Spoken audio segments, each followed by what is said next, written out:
Study Himachal की एक और सीरीज़ में आपका बेहद स्वागत है। दोस्तों आज फिर से चर्चा करेंगे जूनियर ऑफिस असिस्टेंट आईटी के प्रीवियस ईयर क्वेश्चन। देखिए दोस्तों, ये बहुत महत्वपूर्ण हो जाता है। जो भी आप हिमाचल प्रदेश के एग्ज़ाम की तैयारी कर रहे हैं, बेशक वो हिमाचल प्रदेश कर्मचारी चयन आयोग हो या लोक सेवा आयोग हो, आपको प्रीवियस ईयर क्वेश्चन पढ़ के ही जाने हैं। आपको पता ही नहीं होगा कि पिछली बार जो क्वेश्चन आए हो तो उनसे ही 20 से 30 क्वेश्चन पूछे जा चुके हैं। फिर बहुत दुख होगा कि आपने प्रीवियस ईयर क्वेश्चन नहीं किए। दोस्तों हिमाचल में जो भी एग्ज़ाम होते हैं, बेशक वो हिमाचल प्रदेश कर्मचारी चयन आयोग कराए या हिमाचल प्रदेश लोक सेवा आयोग कराए, ये आप 100% मान के चलिए 20 से 30 क्वेश्चन जो रिपीटेड होते ही होते हैं। तो ये बहुत महत्वपूर्ण हो जाता है कि प्रीवियस ईयर क्वेश्चन आपको करने ही करने हैं। तो आपको पता ही होगा जो जीके सेक्शन हो, 50 मार्क्स का क्वेश्चन जीके सेक्शन है, जहाँ पे आप मान के चलिए 45 क्वेश्चन हिंदी, इंग्लिश, जो नेशनल जीके है जैसे हिस्ट्री, पॉलिटी, इकोनॉमी, साइंस के क्वेश्चन आएंगे और जो 5 क्वेश्चन होंगे इसमें वो करंट अफेयर से आएंगे। तो ये बहुत महत्वपूर्ण हो जाता है। ठीक है, कि आपकी प्रिपरेशन कैसी चल रही है। जैसी जिसी तरह से मैं आपसे क्वेश्चन पूछूंगा तो आप वीडियो को पॉज करें और चेक करें कि आपकी प्रिपरेशन कैसी चल रही है। आई होप आपकी प्रिपरेशन अच्छी चल रही होगी। देखिए दोस्तों, ज़िंदगी में जो भी कर रहे हो आप, वो आप बेहतर ही कर रहे हो। ऐसा मत मान के चलना कि अपने आप में नेगेटिव थिंकिंग लेके कि मेरे से बेहतर नहीं हो रहा है। ये आपके अंदर की जो इच्छाएं हैं उससे वो दबती हैं। आप जो भी कर रहे हो ज़िंदगी में, कहीं पे भी हो, अभी आप किसी भी जगह हो, आप अपने घर में बैठे हुए हैं या किसी ऑफिस में है, कहीं पे भी ये वीडियो देख रहे हैं, तो ये बहुत महत्वपूर्ण हो जाता है। अंदर से ही पॉजिटिविटी लानी होगी। पॉजिटिविटी लाने के लिए आपको कई बार होता है हम ऐसे माहौल में होते हैं जहाँ पे हमारे अंदर नेगेटिविटी आती है, इसलिए आपको बाहर निकलो, घर से निकलो, वो कीजिए, एक्सरसाइज कीजिए, नई नई चीज़ें सीखिए। इससे पॉजिटिविटी भी बनी रहेगी और जो स्टडी में भी आपका कंसंट्रेशन लगा रहेगा। चलो शुरू करते हैं क्वेश्चन। देखिए पहला क्वेश्चन है। उससे पहले दोस्तों आपको हमारा यहाँ पे व्हाट्सएप भी नज़र आ रहा होगा। व्हाट्सएप पर आप हमें व्हाट्सएप कर सकते हैं फ्री क्विज़ के रिगार्डिंग, या हमारा JOIT का पेड कोर्स भी है, वो भी ज्वाइन करना चाहते हैं तो आपको test series, mock test, notes और डेली क्विज़ेस आपको प्रोवाइड की जाती है। नहीं तो फ्री क्विज़ेस भी आपको डेली एक फ्री क्विज़ मिलती है, वो भी ज्वाइन कर सकते हैं। देखिए पहला क्वेश्चन है कि हिमाचल प्रदेश के किस जिले में मजाथल अभयारण्य स्थित है। मजाथल अभयारण्य की बात करें तो वो आपको देखेगा सोलन में आपको दिखेगा। कहाँ पे है? हिमाचल प्रदेश के किस जिले में कौन सा मजाथल अभयारण्य है? वो सोलन जिले में है। अगला है कि निम्नलिखित में से कौन सा जल विद्युत प्रयोजन हिमाचल प्रदेश की ब्यास नदी पर स्थित नहीं है। ऐसी कौन सी जल विद्युत परियोजना है जो हिमाचल प्रदेश के ब्यास नदी पर स्थित नहीं है? 162 की बात करें, देखिए इसमें बात करें तो ये भी है, ये भी है, ये भी है। होली नहीं है। ठीक है, होली नहीं है, ये आपको याद रखना है। अगला क्वेश्चन देखते हैं कि द फेमस छिताड़ी, ठीक है, Chhitadi temple is located in which district of Himachal Pradesh. Himachal Pradesh के किस जिले में प्रसिद्ध छिताड़ी मंदिर स्थित है? 163 की बात करें, इसका जो आंसर होगा वो चंबा जिले में स्थित है। अगला है कि हिमाचल प्रदेश के किस जिले में लंगन सॉन्ग प्रसिद्ध है। लंगन सॉन्ग कहाँ पे प्रसिद्ध है? हिमाचल प्रदेश के कौन से जिले में प्रसिद्ध ये सॉन्ग है? वो है ए कुल्लू जिले में प्रसिद्ध है। देखिए कुछ ये इम्पोर्टेंट क्वेश्चन थे, और भी देखते हैं कुछ इम्पोर्टेंट क्वेश्चन। देखिए 121 की बात करें, ये कुछ क्वेश्चन बहुत महत्वपूर्ण है, हिस्ट्री से है। Which state is called the cradle of Buddhism. देखिए किस राज्य को बुद्ध धर्म का पालना कहा जाता है?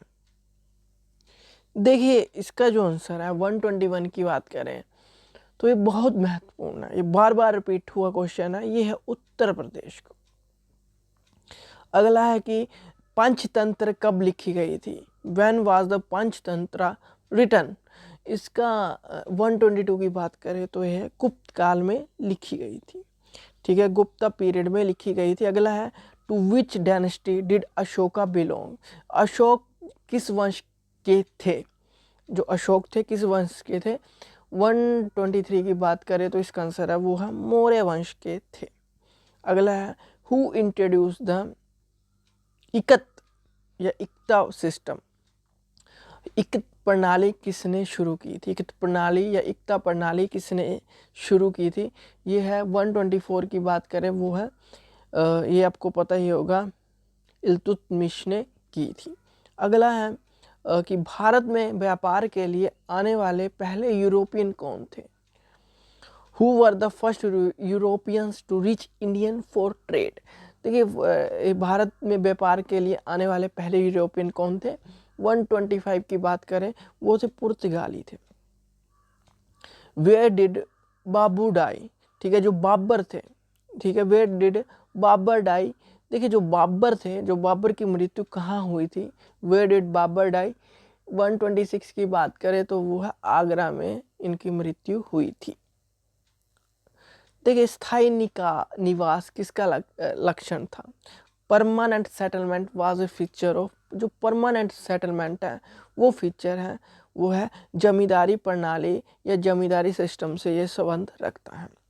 ठीक है, अगला है कि ब्रह्म समाज किसके द्वारा स्थापित किया गया था? जो द ब्रह्मो समाज वाज फाउंडेड बाय, महत्वपूर्ण क्वेश्चन है, इनमें से कोई भी इसका आंसर नहीं है।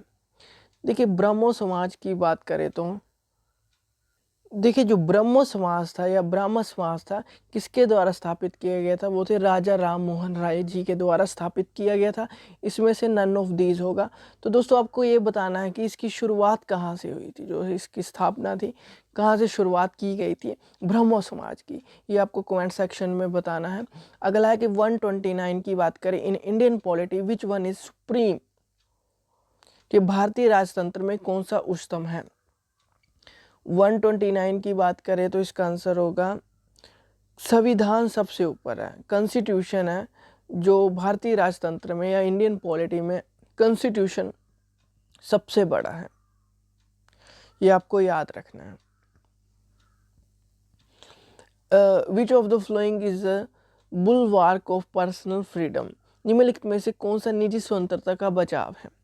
देखिए 130 की बात करें तो इसका आंसर होगा बद्री प्रत्यक्षीकरण, ठीक है, बंदी प्रत्यक्षीकरण, हैवेस क्रॉप्स।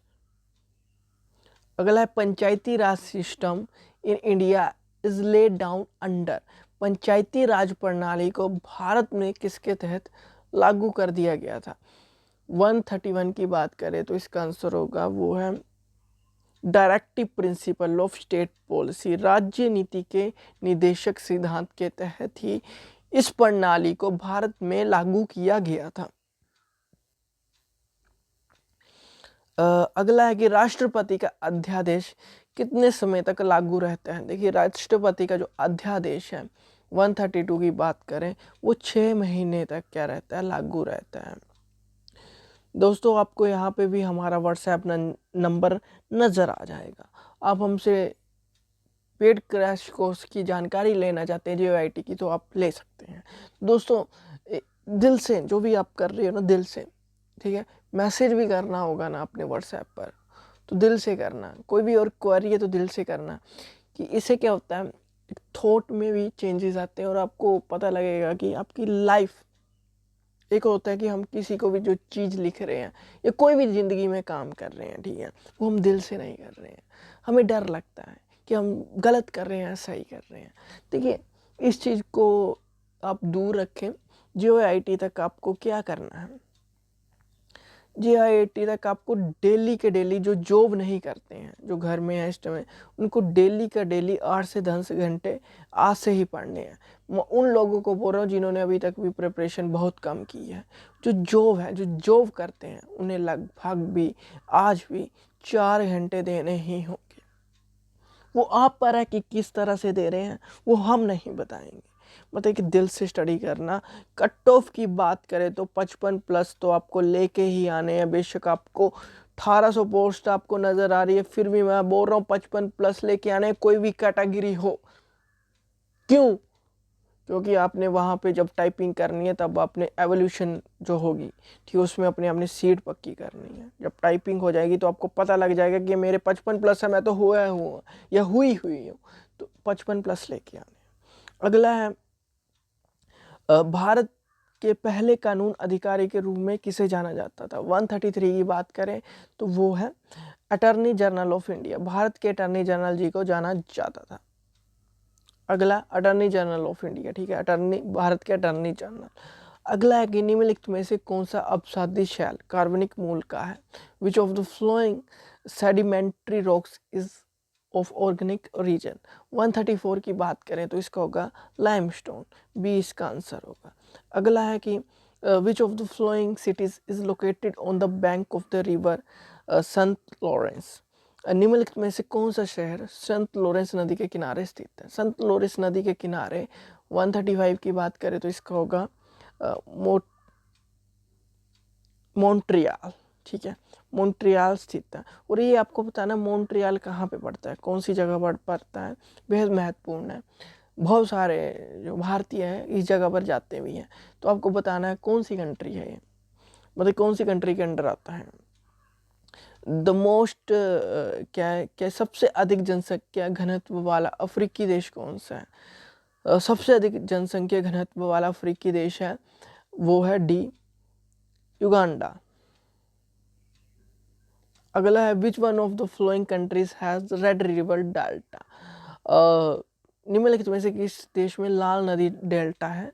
लाल नदी डेल्टा की बात करें वो आपको देखने को मिलेगी, वो है वियतनाम में। कहाँ पे? वियतनाम में देखने को मिलेगी। हॉर्टिकल्चर बागवानी किस क्षेत्र में पहली ही बहुत ही प्रसारित है, ठीक है। जो हॉर्टिकल्चर है is most wide spread in the 138 की बात करें तो वो है भूमध्य समुद्रीय क्षेत्र में। अगला है कि निम्नलिखित में से किस झील का पानी नमक बनाने के लिए उपयोग में आता है?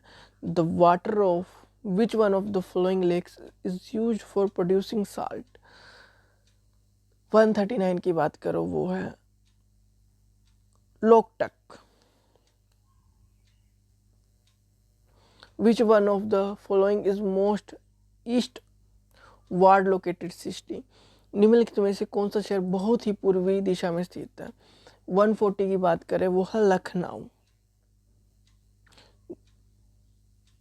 दोस्तों आपको ये बताना है कमेंट सेक्शन में। दूसरा क्वेश्चन है कि भारत का जो सेंटर है, सेंटर किस स्टेट को कहा जाता है, ठीक है, भारत का सेंटर, ठीक है, मिड में जो है वो कौन सा किस स्टेट को जाना जाता है? अगला है वेलिकोंडा पहाड़ी कहाँ स्थित है? Velikonda hills is situated in 144 की बात करें तो वो आंध्र प्रदेश में आपको देखने को मिलेगी। अगला क्वेश्चन है कि निम्नलिखित में से कौन सा भारत में वैश्विक जैव विविधता हॉटस्पॉट है? 142 की बात करें तो वो है ए, पश्चिमी घाट। अगला है कि जनगणना 2011 ने भारत में कितने जिलों को आवृत किया था? दोस्तों एक क्वेश्चन और बताना है तीसरा कि जनगणना जो हर साल कितने साल के बाद होती है जनगणना? 143 का जो आंसर होगा वो होगा 640। अगला है कि निम्न में से कौन सी मृदा कपास की खेती के लिए सबसे ज़्यादा अनुकूल है? 144 की बात करें वो है काली मृदा या ब्लैक सॉइल। अगला है which one of the following is not a sea port? निम्नलिखित में से कौन सा समुद्री बंदरगाह नहीं है? 145 की बात करें वो है डायमंड हार्बर। अगला है किस पंचवर्षीय योजना के अंतर्गत पहली बार गैर सरकारी क्षेत्रों को सार्वजनिक क्षेत्र की तुलना में प्राथमिकता दी गई थी? 146 की बात करें वो है तीसरी।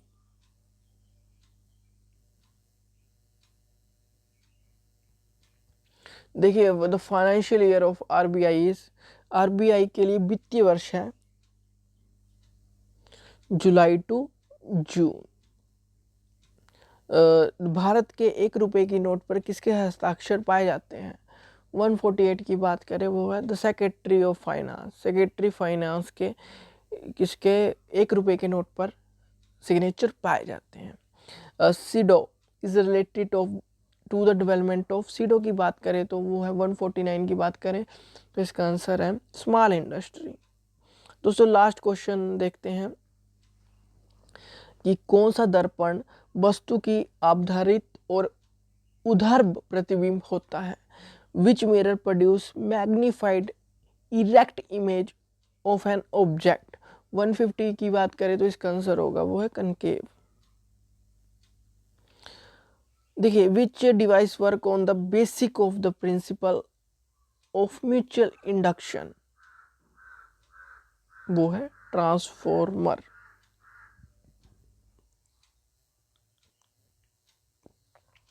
अगला है कि the pure form of carbon is 152 की बात करें तो इसका आंसर होगा प्योर फॉर्म ऑफ कार्बन वो है डायमंड। अगला है देखिए मैं अभी 153 की बात नहीं कर रहा हूँ, तो भी आंसर बता दूँ 153 का, क्योंकि ये चैप्टर हमने पढ़ाया नहीं है। 153 की बात करें तो फादर इसका आंसर होगा।